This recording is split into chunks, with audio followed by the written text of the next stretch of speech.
On this day, Iowa Muslims gather to pray as one. Celebrating a story you may know, the triumphs and trials of Abraham. A similar story to the one in the Christian Bible. A united front on a religion that Muslims say is very misunderstood. I feel like anytime I've heard anything about it, it tends to be very negative. I don't feel like I have a good understanding. Islam, probably Osama bin Laden.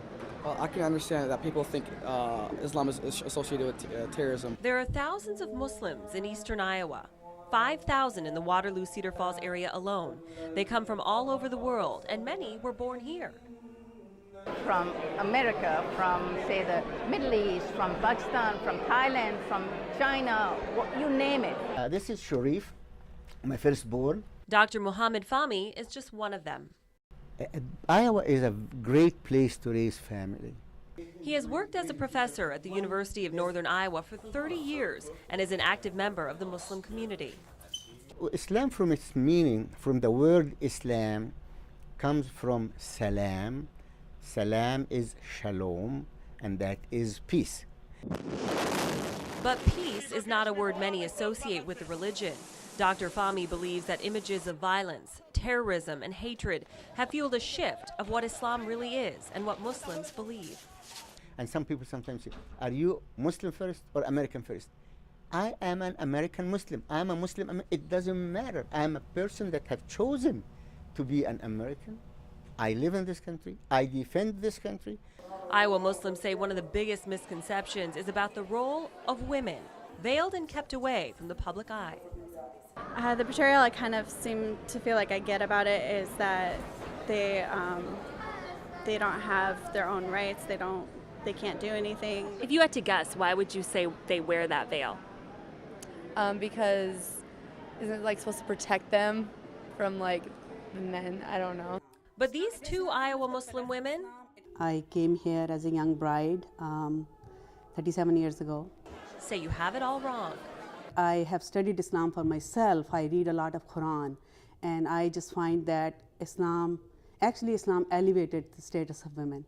14 centuries ago, the Prophet Muhammad, peace be upon him, came and he liberated women from those practices, the tribal customs. And this is a religion that came and said that if you raise your daughters well, you'll go to heaven.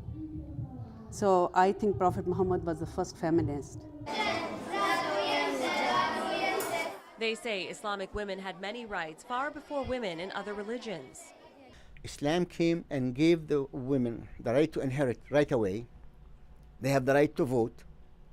They have the right to become business people. I consider myself a really empowered woman, and my power comes from my religion. My religion has given me this sense of selfhood, like I'm my own person. So what is the modern Muslim woman? Does she even exist? What's the deal behind the headscarf? We came to the Islamic Center in Waterloo to find out.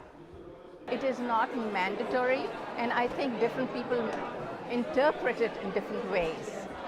Zenia Freedy has been in Iowa for 40 years. She's talking about the headscarf many Muslim women wear, a covering she says is not required anywhere in the Quran, but worn by some women as a sign of respect.